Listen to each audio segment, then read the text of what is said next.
নমস্কার বন্ধুরা, আমাদের চ্যানেলে আপনাদের সকলকে জানাই স্বাগত। বন্ধুরা, আশা করি আপনারা সকলেই খুব ভালো আছেন। আবারও নিম্নচাপ ঘূর্ণাবর্তের ফালাফালা আক্রমণে এই দিন থেকে ফের দুর্যোগ দক্ষিণবঙ্গে।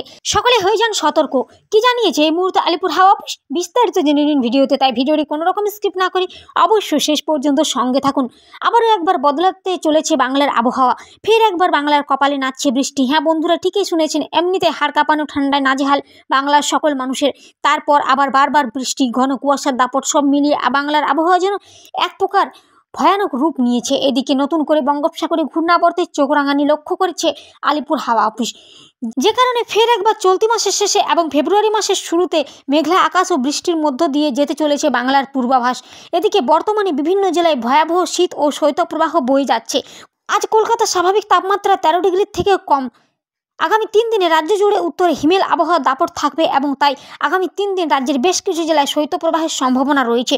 আগামী সপ্তাহের মাঝামাঝি সময়ে অর্থাৎ আগামীকাল থেকেই বাংলায় ফের বিক্ষিপ্ত হালকা বৃষ্টির সম্ভাবনা রয়েছে। এদিকে শুরুতেই বঙ্গোপসাগরে উত্তর অংশে একটি উচ্চচাপ বলয় আবার গঠন হতে পারে। অপরদিকে ঝাড়খণ্ড ও তৎসংলগ্ন এলাকায় ঘূর্ণাবর্ত সৃষ্টি হতে পারে। জানুয়ারি মাসের শেষে অর্থাৎ আগামীকাল থেকেই ফেব্রুয়ারি মাসের শুরুতে অর্থাৎ 1 ফেব্রুয়ারি থেকে দক্ষিণবঙ্গে বাংলাদেশের কিছু অংশে বিক্ষিপ্তভাবে ছিটেফুটে বৃষ্টি হতে পারে। যে ঘূর্ণাবর্তটি ইতিমধ্যে তৈরি হয়েছে তার প্রভাবে আজ থেকে হালকা ও মাঝারি বৃষ্টির সম্ভাবনা রয়েছে 2 মেদিনীপুর, ঝাড়গ্রাম, কলকাতা, দক্ষিণ 24 পরগনা, উত্তর 24 পরগনা, হাওড়া, হুগলি, বাঁকুড়া, 2 বর্ধমান, এমনকি পুরুলিয়াতেও।